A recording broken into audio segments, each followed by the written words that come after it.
Ça y est, aujourd'hui est enfin disponible la totalité de la saison 1 de la série The Witcher sur Netflix. J'attendais beaucoup cette série parce que je me suis lancé dans la découverte de cet univers dès le mois de juillet à peu près, et je dois dire que j'ai été agréablement surpris par ce que j'ai vu. Il faut savoir que j'ai vu les 3 premiers épisodes le mercredi 18 en Pologne le soir, parce que Netflix organisait un grand événement en Pologne et il conviait tous les fans et notamment les vidéastes qui faisaient vivre la hype The Witcher. Et pourquoi la Pologne, vous me direz ?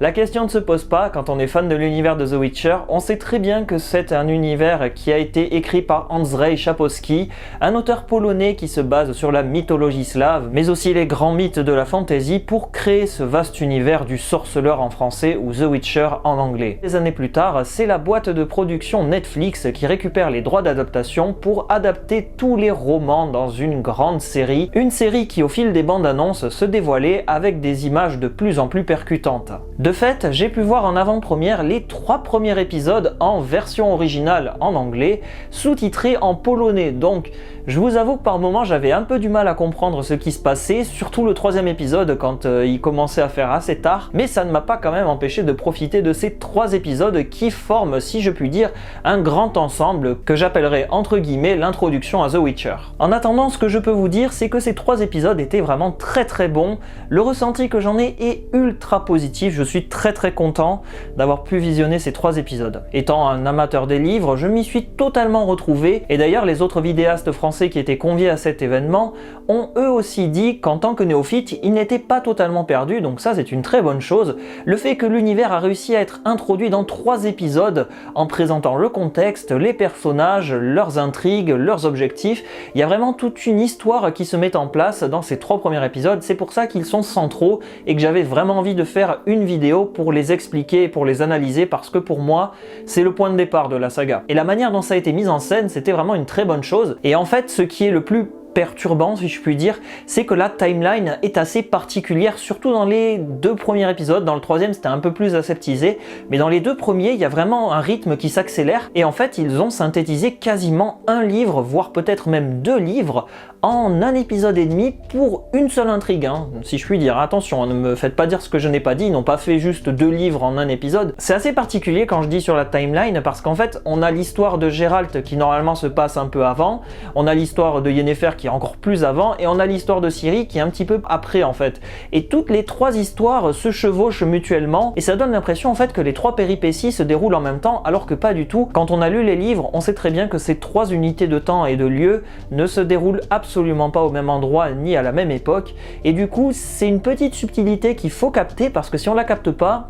on est vite perdu, parce que Geralt, au début de l'épisode 1, il massacre les gens avec le boucher de Blaviken, une grande histoire qui faisait vraiment le succès du premier livre, et juste après on a Cintra qui est en train d'être attaquée, on passe d'une bataille à l'autre et à la fin c'est la chute vraiment de Cintra, et c'est vrai que sur le coup j'étais assez perturbé. Quand j'ai vu ça, je me suis dit, mais tout ce qu'on voyait dans les trailers, c'est pratiquement l'épisode 1, 2, 3, grand maximum. Hein. Surpris en bien, parce qu'au final, j'ai trouvé que c'était assez bien mis en scène, et que c'était justement très judicieux de la part de Netflix d'avoir proposé une espèce de synthèse éclair. Ça, je suppose que ça va revenir en arrière, et qu'au final, en avançant petit à petit, on va arriver à ce que les personnages se connectent entre eux et aboutissent à une grande rencontre à la fin. Parce que si vous voulez, c'était pas possible au niveau de la chronologie de faire vraiment une histoire qui suit totalement les livres. Ils ont un peu arrangé la timeline à leur sauce, et au final, pour les 3 premiers épisodes, je trouve que ça passe plutôt bien. De ce fait, dans ces 3 premiers épisodes, il y a 3 personnages forts qui se dégagent.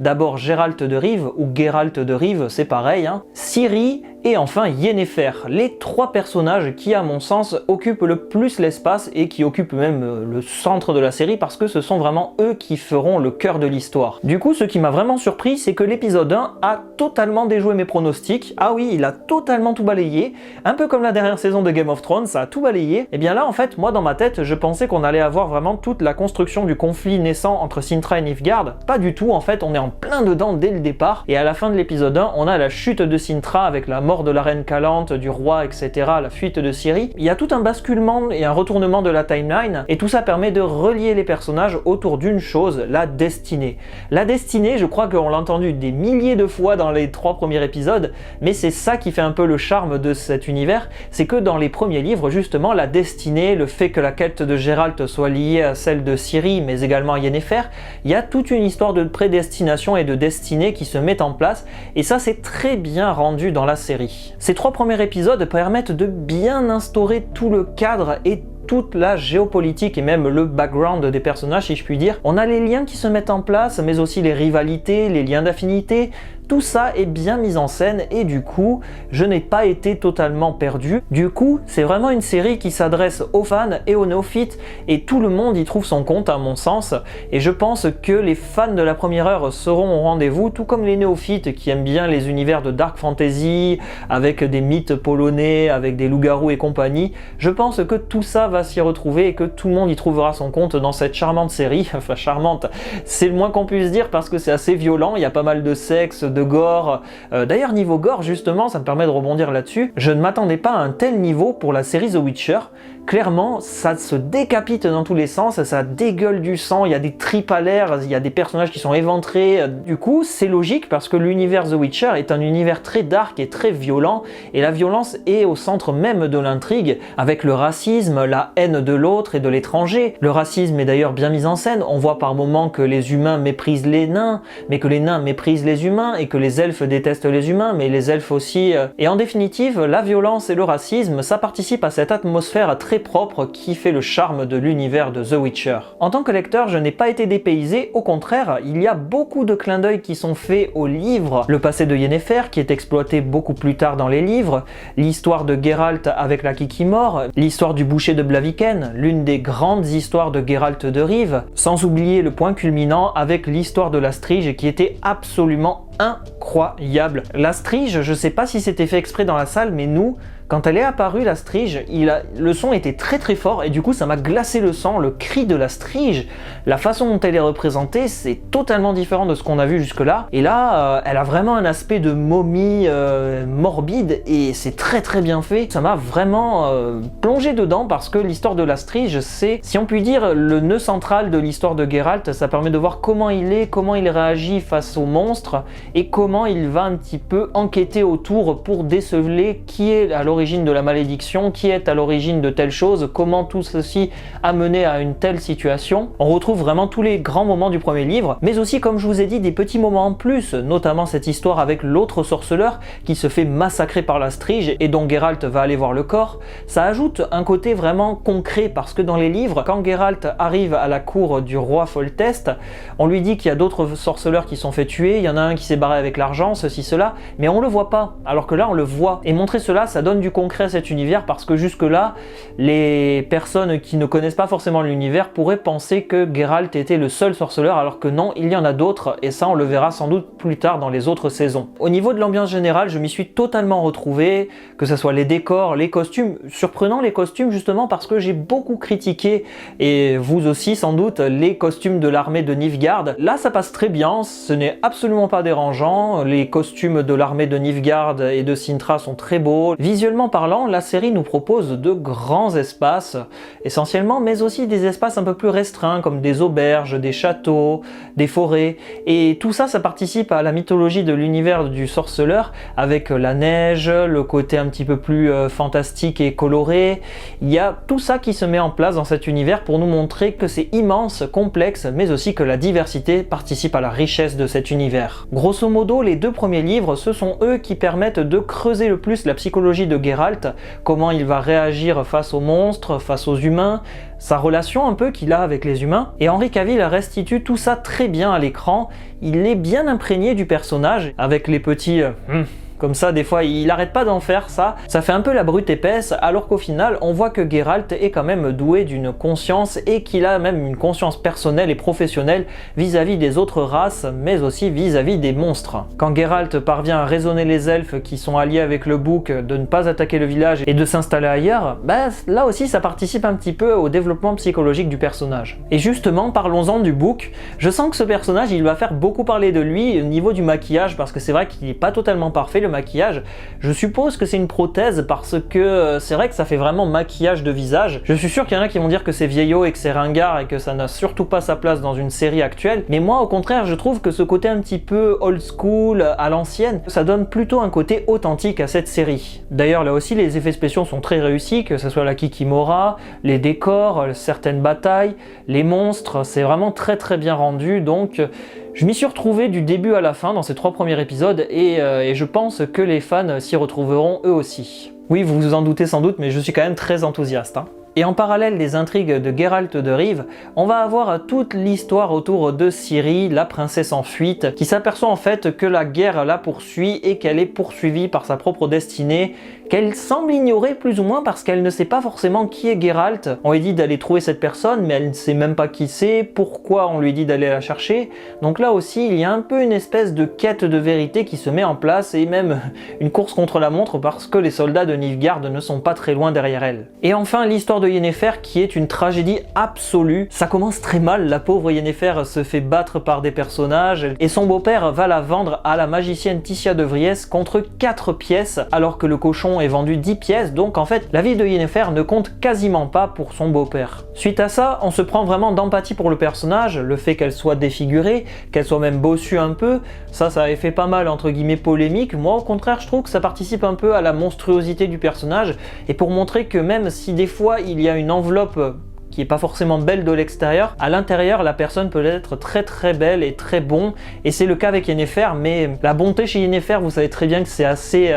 contestable parce que on se rend compte que Yennefer, elle a vraiment toute une vengeance et même, je puis dire, une haine ancrée très profondément en elle. En même temps, vu tout ce qu'elle a souffert dans sa jeunesse et dans son enfance, il est tout à fait normal, entre guillemets, qu'elle développe cette carapace de protection et qu'elle désire être la plus puissante pour mater les personnes qui se moquaient d'elle jusque-là. Les épisodes 2 et 3 où apparaît Yennefer vont nous montrer son apprentissage chez les sorcières, mais aussi un petit peu tout l'univers entourant les sorcières, et ça, c'était très très pertinent parce qu'on n'avait pas forcément ça dans les livres, en plus de montrer aussi la petite rivalité entre Yennefer et l'autre sorcière qui s'appelle Fringilla Vigo, qui quant à elle a le regard assez haineux envers Yennefer, et je suppose que c'est là le départ d'une grande rivalité pour les saisons à venir. Et en parallèle de Geralt de Rive qui souffre contre la Strige, on a Yennefer qui va souffrir pour se transformer et devenir une femme plus belle. Et là, justement, on a une scène vraiment très difficile à regarder où on la voit vraiment se métamorphoser, on voit la colonne vertébrale qui se sépare puis qui se reforme, on voit le personnage qui va lui dessiner autour du visage pour éliminer les contours si je puis dire, et puis surtout il y a un moment très très horrible où le médecin si je puis dire va lui enlever carrément les ovaires parce que c'est ça, le prix à payer en fait, c'est concrètement le fait de ne plus pouvoir avoir d'enfants. Et là aussi d'un côté, c'est là qu'on voit que Yennefer elle va se retrouver avec Geralt parce que Geralt, lui, vu qu'il est un sorceleur, il est stérile. Donc qui se ressemble s'assemble un peu dans cet univers, et le fait d'avoir mis ces deux personnages en parallèle lors de ces deux scènes, c'était une très très bonne idée de la part de la showrunneuse parce que ça permettait encore plus de relier les deux personnages, que ce soit dans leur souffrance, dans leur histoire, mais aussi dans la destinée à venir. Et pour finir avec Yennefer, je dirais que l'actrice convient parfaitement au rôle, et le fait de voir toute cette haine ancrée dans le regard de l'actrice, qui a un regard vraiment d'ange, c'est un peu la beauté fatale. Et du coup, quand elle rentre dans la salle alors qu'il y a un immense bal avec tous les rois qui dansent et qui sélectionnent plus ou moins leurs sorcières pour les accompagner dans leur cour, Yennefer elle fait forte impression, et ça m'a vraiment très très plu. Le fait de voir que Yennefer joue sur son physique pour plaire au roi et qu'elle va encore plus créer la rivalité avec Fringilla. Donc avec Yennefer, c'était vraiment une très bonne idée d'avoir montré autant de choses en 2 épisodes. Et autour de Geralt, Ciri et Yennefer, on a 3 autres personnages plus ou moins importants. Ticia de Vries qui va enseigner la magie à Yennefer et lui apprendre comment manier le chaos, comment trouver la balance et l'équilibre entre la vie, la mort, il y a vraiment toute une espèce de spiritualité qui est très très intéressante là aussi. On a Triss Merigold qui est une magicienne à la cour du roi Foltest et qui va aider Geralt à y voir beaucoup plus clair sur son identité, sur sa destinée, mais aussi dans l'histoire de la Strige. Et enfin le troisième deuxième, c'est Jaskier, qui est absolument mais à tomber cet acteur. Il est vraiment génial, la façon dont il chante, c'est vraiment le barde un peu bohème, qu'il ait une mèche comme ça. Je serais même pas étonné qu'il ait le chapeau comme le poète dans les jeux vidéo plus tard, un peu à la manière d'un Robin des Bois avec la petite plume. Ça donnerait vraiment un côté encore plus coloré au personnage, qui est déjà très très drôle et qui apporte une touche de douceur et d'humour à tout cet univers violent, notamment aussi avec le cheval de Geralt, Ablett, parce que Geralt ne parle pas à beaucoup de personnes et du coup quand il parle avec Jaskier ou avec son cheval, ça donne des situations assez rocambolesques qui ont fait rire la salle. Là aussi c'est un très bon point d'avoir inclus ce personnage tout en respectant sa personnalité. En définitive, qu'est-ce que je peux dire de ces 3 premiers épisodes? De mon côté, j'ai été vraiment très séduit par le spectacle proposé. Je suppose qu'il y en a qui ne vont pas du tout aimer et c'est tout à fait leur droit et c'est normal aussi, c'est pas possible de plaire à tout le monde, mais à mon sens, je pense que cette série, elle a vocation à plaire autant aux fans qu'aux néophytes et du coup, à mon sens, elle offre un spectacle à la hauteur des espérances et j'espère vraiment qu'elle saura vous séduire parce que moi c'est le cas pour l'instant, elle me séduit, on verra bien sur les 5 épisodes suivants. C'est vrai que cette histoire de timeline qui se mélange dans tous les sens et qui raconte plusieurs histoires qui se déroulent à des époques différentes, c'est un peu perturbant quand on est familier avec l'univers, mais au final je m'y suis quand même fait et je suppose que ça va s'atténuer petit à petit pour se resserrer vers l'intrigue principale à la fin de la saison 1. En tout cas, Netflix a frappé très fort avec ces 3 premiers épisodes et je suis agréablement surpris par la qualité de la série et je n'ai qu'une hâte, c'est l'envie de poursuivre le visionnage de cette charmante série en compagnie de Geralt, Jaskier, Yennefer, Ciri, Triss et compagnie. J'ai vraiment hâte de retourner là-dedans et j'espère que vous aussi vous allez profiter à fond de cette série. En tout cas, n'hésitez surtout pas à me dire ce que vous avez pensé de ces 3 premiers épisodes en commentaire. Pour ma part, la prochaine vidéo sera consacrée aux épisodes 4, 5 et 6 et enfin je réserverai les épisodes 7 et 8 et une conclusion pour la 3e vidéo. Oui, parce que forcément la série repose sur 3 personnages, donc moi j'avais envie de faire 3 vidéos. En attendant, merci à vous d'être restés jusqu'au bout, bonne fête de fin d'année et à très bientôt, salut!